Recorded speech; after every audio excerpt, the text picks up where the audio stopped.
I'm going to be talking to Dr. Paul Parks, the emergency medicine physician in Medicine Hat and the former head of the Alberta Medical Association, about the disaster that is the Alberta healthcare system. So, welcome to the interview, Dr. Parks. Well, thanks for having me. And disaster is definitely the right word to describe it. Let's get right into it then. How bad is it? Oh, truly, chaos is one word I've used a lot. But honestly, right now, our major emerge departments are operating in disaster mode every day, meaning the demand is definitely outstripping our ability to see patients in a safe and timely manner at all of our major emerge departments. And some places are a bit worse than others. And we've been trying to raise the alarm for a long, long time. And I personally have communicated to the premier and the ministers of health. There's a bunch of them, what's going on and how bad it's going to get. And right now, currently, as we sit today, the timing's pretty, bang on and auspicious here in that my colleagues in the Edmonton corridor or zone or whatever it's called now, they truly want to declare a state of emergency and a state of disaster and get our government to get involved to mobilize resources. It's that bad in the Edmonton emerge departments and hospitals right now. If I were to ask you to say, give us a percentage over a capacity that is being experienced in the system, what percentage would you give me? Oh, so it varies depending on where you're looking, and all these numbers. And one thing government likes to do is quibble. When I say it's 110%, they like to go, "No, he's wrong. It was 109%." But in reality, though, it's really regularly in our hospitals now. Many of our emerge departments are operating at 120%, 150% capacity with overflow, and that's not even taking into funded capacity. If it was funded capacity, we have even more patients to take care of than we do staff. And in our hospital wards, if you talk about, for example, the whole hospital in general could be at about 100, 110% capacity, meaning in simple terms, if the hospital could have 400 patients in it. It's got 440 to 450 patients in it to start. But keep in mind, in our internal medicine patients wards, where people with strokes or heart attacks or cancer patients or complex patients, where most of the care gets done, those wards are operating at 170, 180% capacity. Patients in the hallway, patients in rooms that were designed for two patients have four patients crammed in them. We literally have patients in storage cubby holes. It is really overflowing disastrous right now. And so, depending where you look, it varies, but every single day we just have no give in our system right now. And the sick patients keep coming. We heard a story not that long ago about a gentleman who died in the ER waiting room, and that became a media sensation. But I think it was you who made the point that this happens all the time. It just happened that there was somebody there with a camera who caught the event on film. How bad is it, and how many people are dying, if you have a number? Oh, I mean, it's sad to even talk about this. It's a tragic case for that patient and their family, of course, but it is just the tip of the iceberg. And regularly we've been warning, the leaders, healthcare leaders and government, that this is not just a one-off. This is, sadly, I'll tell you, numbers are hard to get at because a lot of times there's two things. One is, would the patient have succumbed to their illness regardless of what we did? Maybe, hard to tell. But there's no condition that gets better by waiting 8 hours. We all know that. But the second thing is that because of the moral distress and because of the system response to try to blame somebody, people don't talk about this as openly, and it doesn't get out there. But it happens very frequently. I'll tell you, it's been kind of mentioned out there already. On that same day, in that same emerge, an elderly patient passed away in our EMS offload waiting area on the very same day in the same emerge, and nobody knows about it because there was nobody there to film it. They died alone, not in a care space and not getting any comfort or treatment because they were waiting as well. So it's sad, but it's happening in all our major emerge departments much more regularly than it should. And I'll just add one last piece that everybody should care about this though, because if you have an emergency and you go in, it has become the norm. You might not die. Hopefully we do a good job and don't let that happen, but you might wait 12 hours in 10 out of 10 pain and not get any treatment or any analgesics. That's become the norm. Why is Alberta experiencing this healthcare crisis? Oh, that's a a whole bunch of confluence of factors have happened, and a big part of it, to be honest, to be straight up about this, government's inherited 20 odd years of not actually planning around capacity planning and around trying to build the adequate both hospital-based beds and long-term care and continuing care beds. Workforce, also been neglecting workforce planning. But that being said, that's not an excuse, because even 3 years ago, I sat across from the premier, the minister, told them, we're coming in, a tsunami's going to hit us. We're going to have a lot more patients in our province. We're going to have a lot more elderly people that are living longer with chronic diseases. And we simply do not have the workforce and the beds to deal with them. And then add on top of it 3 years of endless chaos. Our government has blown up our integrated system. It's disintegrated things. It's been shuffling the deck chairs on the sinking Titanic for 3 years. It's endless chaos. So that nobody knows what org they're in, what leadership should be taking control of this. As I say, right now, just as an example, we don't have enough capacity in the Edmonton zone in all of our hospitals to take care of all the patients in that zone and everywhere, basically from Red Deer North. All the way to the territories. That's the catchment that Edmonton zone takes care of, and we don't have enough. And nobody right now can figure out who would be the person to declare a state of emergency so that we can add extra resources. They've changed to a corridor in Edmonton, and the zone leadership don't even know if they're still in their positions. It's pure chaos. So many factors. A long time of neglect that we needed to fix, but this government has added endless chaos, and I'm not exaggerating on that, and made it infinitely worse. I don't know if you're in a position to answer this question, but I'm going to ask it anyway. Is the chaos, was it created deliberately? Is this intentional or is this just incompetence? That's a loaded question. Are they evil or incompetent? Is the I mean, that's a honestly, I would hope that it's incompetence and it's not designed to actually hurt Albertans to try to push out a. There are people out there that think the entire mandate was to blow this up so that they could privatize everything. I mean, that's an excellent question for the premier. But I'll be straight up with you that over the last 3 years, the premier came in with ideology and then just proceeded to fire anybody and everybody that has any knowledge or experience. Heads rolled everywhere, to the point where it's like, whack-a-mole, where nobody will even say a word now, or they're going to get decapitated and fired. And then they went and just handed over the keys to consultants. Like, they're spending, on our estimation of $1 million a day on consultants. If we could FOIP that and get how much money they've given to consultant firms like EY and to try to fit their ideology and the square peg in a round hole.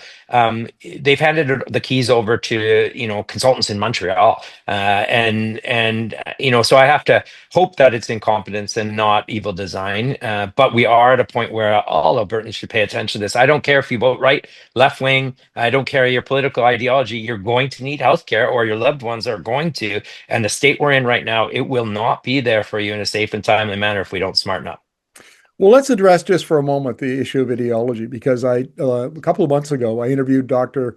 Lorian Hardcastle, who's a professor of law and specializes in public health, about Danielle Smith's 2021 policy paper that was published by the School of Public Policy at the University of Calgary.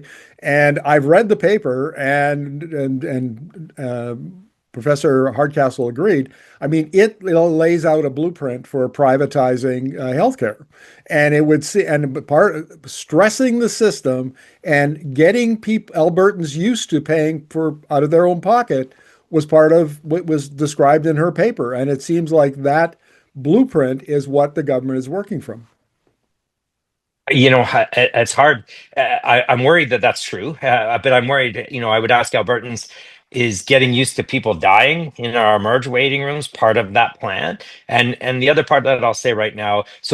So again, it does drive me a little bit crazy that they just pick one little piece out of different European systems and say, hey, they did this or they did that and they privatized this. They neglect to say they have double the physicians that we have and quadruple to 10 times the bed base we have, and they're very robust. All your healthcare needs are taken care of as a baseline. A whole bunch of things are so different. But then the second piece that I want to really stress is that I don't care if you have hundreds of millions of dollars in the bank right now. if you go in and you could be the richest guy in Alberta and you have chest pain, the acute care system is not there for you right now. You're not going to be able to get urgent and emergent access, or say your appendix is going to rupture, or say you have cancer, or any of these things that need acute care specialized hospitals.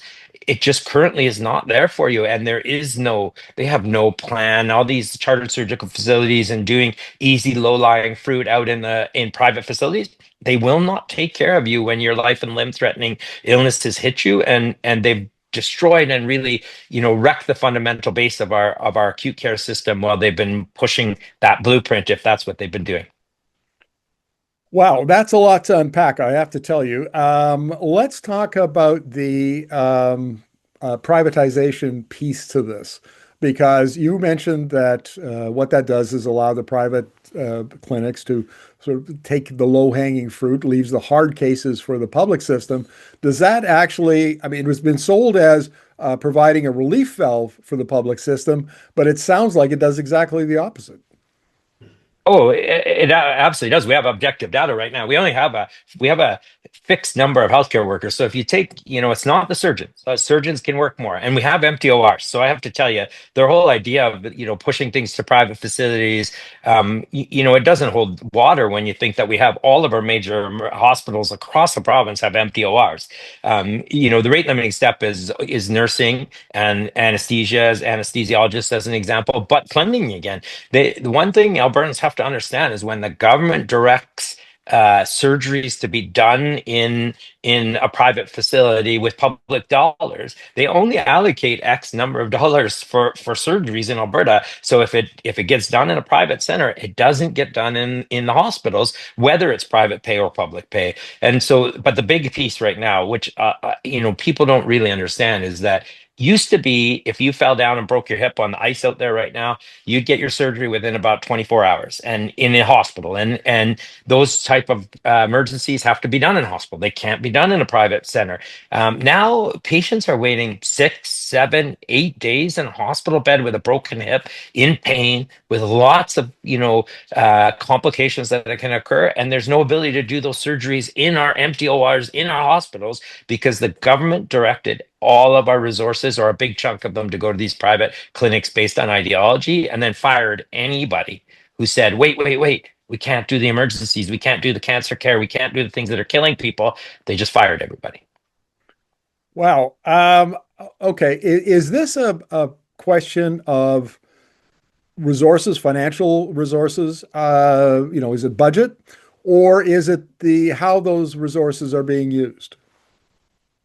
It's a component of both. It's pure, so anything where the premier talks about, publicly funded surgeries in a private facility or in a hospital, that's the same budget. And in fact, at one point they were giving that to AHS and making AHS direct funds to these private clinical facilities. That was their prerogative, but it was the same budget. But now, while they're going to open the floodgates on dual billing and private pay and all these other things, you have to keep in mind that then there'll be, some shuffling of budgets and maybe some extra money funneled in, but there are no new people to work. There are no, OR nurses and anesthesiologists already to do the emergency stuff that we're trying to do in our hospitals right now. And as soon as they move over to the private 9 to 5, Monday to Friday, doing the easy cases that need to be done. I'm not saying these cases don't need to be done, but they are by definition easier cases, and they're not the ones that will kill you. I mean, maybe that's the best take home point that I'll tell you for your listeners is, if it's something that will kill you, it cannot be done in a surgical facility, a private surgical facility. And right now, as we drive everything over their ideology, the rate limiting step by 100-fold is our personnel and our workforce. I have seen statements by Alberta government ministers on social media claiming that the government is hiring more healthcare professionals, including nurses and doctors, and basically arguing against the point you just made. So two things there. It's a good valid point. So I mean, right now I think every Albertan should stop just taking the premier and the minister when they say, "Hey, record number of physicians in the province." Stop taking that on face value. Ask them, where are they? Where are they working? Are they doing the care we need to do? Because they're using college data of registrations as an example. So we know physicians can be registered in multiple provinces doesn't mean they work here. But even then, the next step is, are they doing the care we need? So right now, regardless of whatever smokescreen the premier and the ministers throw out there now, record numbers of that's kind of like saying the world's a day older every day. Yes, as our population grows, we have a bit more physicians, but are they doing what we need them to do? And I would say to every Albertan, ask our government to show us what our anesthesiology workforce is doing right now and where are they working and what type of care they're doing, and ask them to show us the plan that you're going to make sure that cancer surgeries get done in a timely fashion. As one example, we have objective data showing that the waits are a couple weeks longer now over the last couple of over the last year, and part of the point there why I ask Albertans to ask for this information is government stopped posting a lot of this data and these data points because they were getting worse because it didn't fit their ideology and what they were doing. But the one thing that I'll say is now whenever they make these blanket announcements around more workforce than ever, ask them where are they working, what are they doing, and are they meeting the needs of our Albertans? I have to say, Paul, I wasn't aware that a physician could be registered in with the college in Alberta, but live somewhere else. And is how much of it does that inflate the number of physicians that the government claims? Is it a small percentage or is it a large percentage? It's an awesome question. We don't absolutely know the answer to that. Nobody actually is really looking into it. I mean, that's one thing, as I was working and my colleagues coming after in the AMA, we started to try to tackle that a little bit. As an example, most physicians, when they leave a province, will keep their registration for a number of years in case they change their mind. It's kind of it's an onerous process to get privileging and get your licensing. So as physicians are fleeing this province, we don't know that because the lag is 2, 3 years easily. But the other part about it is when we always get a bump in physicians in July 1 because all the new grads come out, register in multiple places. And so we have many physicians that are registered in Alberta but live in BC or have moved to Ontario or elsewhere. And we have no idea if they're working here once a week or not at all. And you know what? Let me just break that down even more to tell you how ludicrous it is.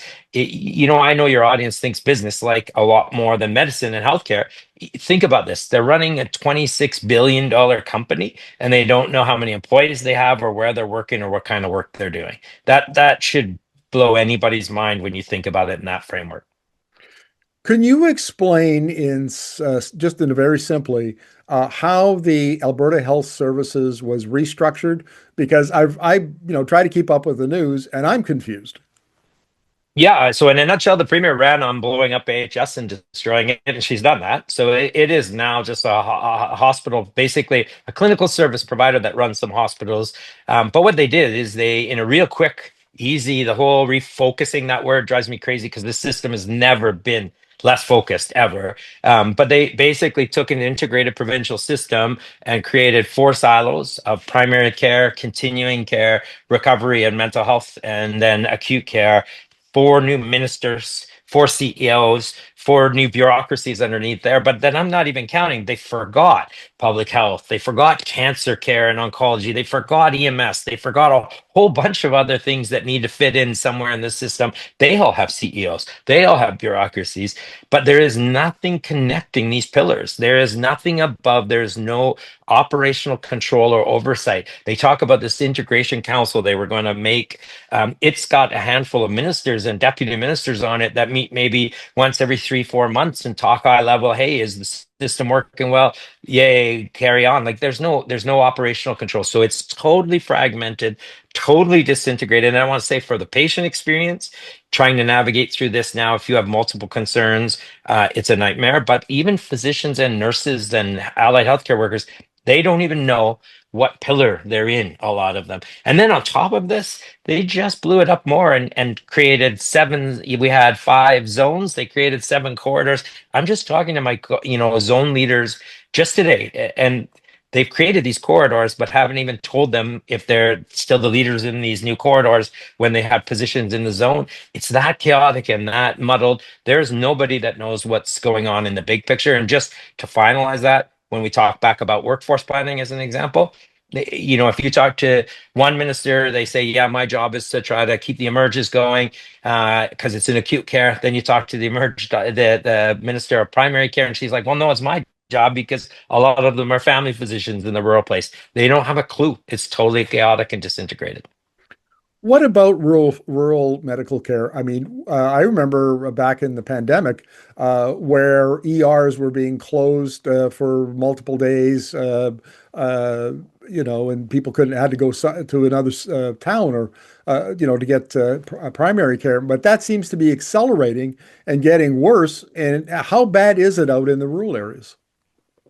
Oh, it's terrible. So the rural areas are collapsing even faster. All these big troubles. I mean, I gotta say, I hate being the bearer of bad news. I always seem to be this voice of saying, "Hey, the sky's falling regarding healthcare," and nobody's listening. And it is falling and hitting people on the head, and people are dying, and communities are losing their emerge departments. And now, on a regular basis, we have one example I'll give you. We have multiple emerge departments closing regularly now because there's no physicians and nurses to operate them. They're trying to add virtual care centers to them so that, there's someone on call, but they can only take the easy cases and can't take anyone sick. But we have times now, for example, where both Hinton and Edson are closed for days at the same time, leaving a corridor from Jasper all the way to Edmonton with no emergency department available. And meanwhile, while that's happening, we have crews now. So what that does to EMS crews is they have long transports. They have to take patients for hour, 2 hour or longer to take them to the nearest facility. So we have times where I know of cases now where I'll give you a real example. A rancher rolls over on his quad out in his field and lands on him, gets chest injury and breaks some ribs. And luckily, a family member responds, is helping them. They call 911. No ambulance is available anywhere, no support able to come. They were in the field for over 2 hours while 911 was talking to them, telling them what to do for support and first aid. And this is because then once help did come arrive, it was still a couple 100 kilometer drive to take them to the nearest hospital because everything was closed. And I'll just finish and say, rural Albertans should be extremely, extremely concerned because you don't know what you got till it's gone. And then once it's gone, once these hospitals, lose that critical momentum and don't have physicians and nurses there, it becomes next to impossible to ever repopulate that and get them running again. And we're very much in danger of that right now. And all of the government's talk about privatization and pushing things to these small centers, it's going to only make that worse. It's going to drive all of these allied healthcare workers and physicians to those more profitable 9 to 5 type jobs. Paul, I want to pursue a questioning on an issue that you raised here a couple of questions ago, and that is the growth of administration and CEOs and the top end of the system. Now we've got a couple of nurses in our family, and they've talked for years about how the feet on the ground in the hospitals, they're fewer and fewer, but the administration at the top end seems to be getting heavier and heavier. Is that kind of what we're talking about here?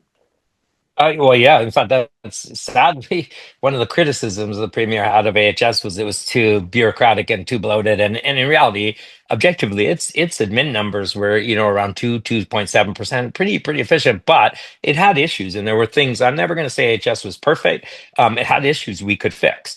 But now what the government did came in, criticized, said too much bureaucratic blow. What we're going to do is blow it up into 11 different pieces, create 11 different CEOs, 11 different bureaucratic structures, and remove them all from the hospitals. Most of this bureaucratic structure now is sitting in Alberta Health. And sadly, most Albertans don't even know the difference between Alberta Health and AHS, Alberta Health Services.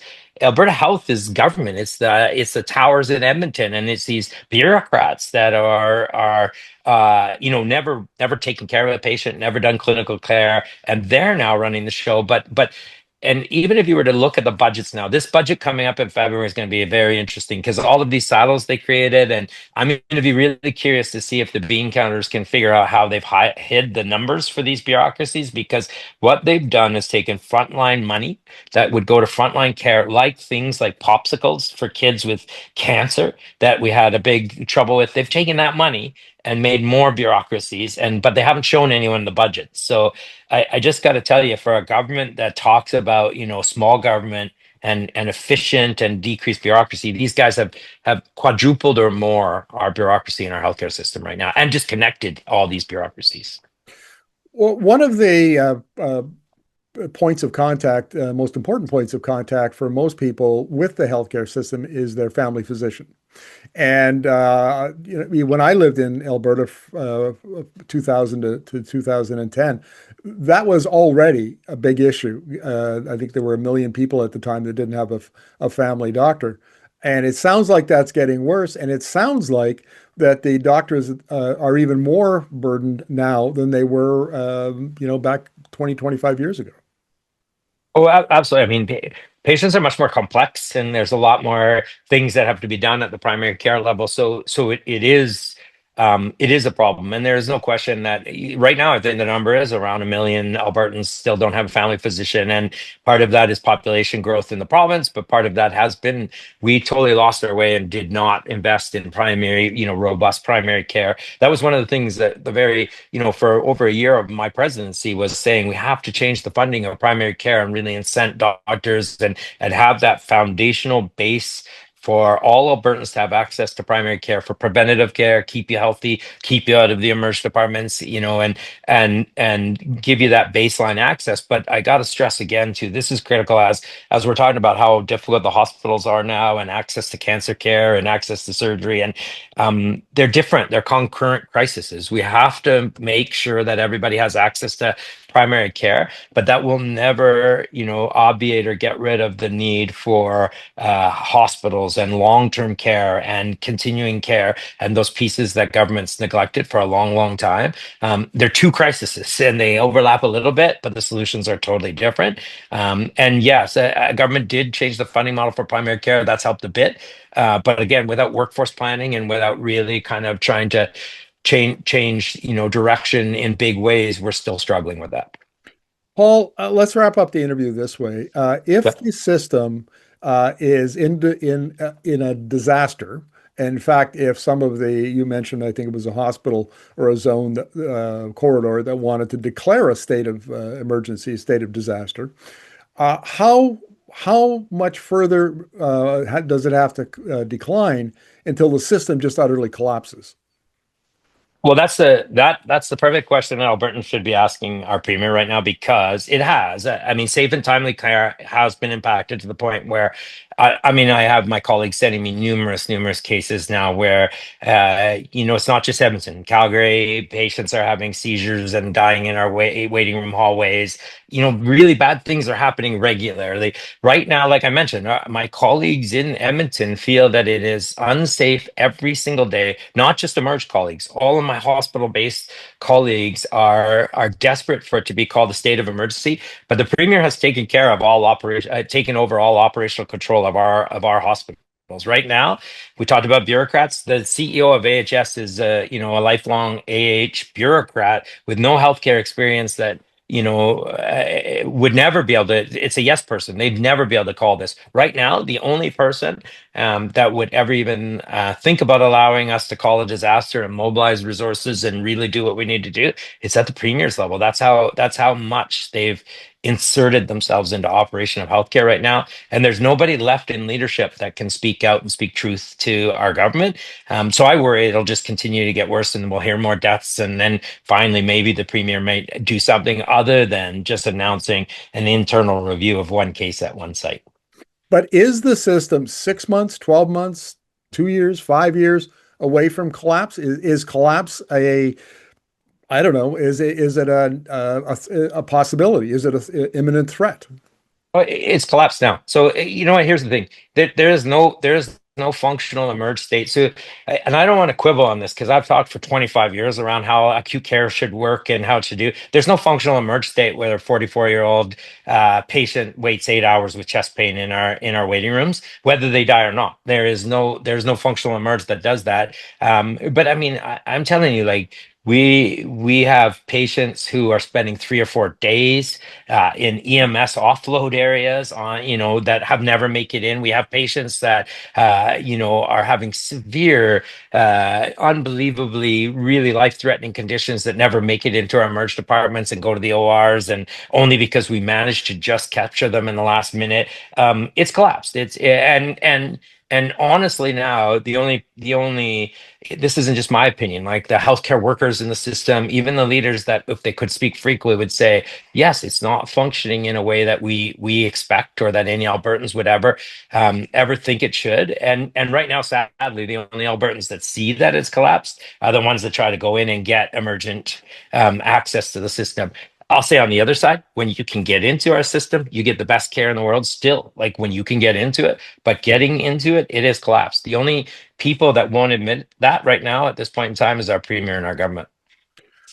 Paul, thank you very much for this. I have a sneaking suspicion that you and I are going to be having further conversations. Good luck.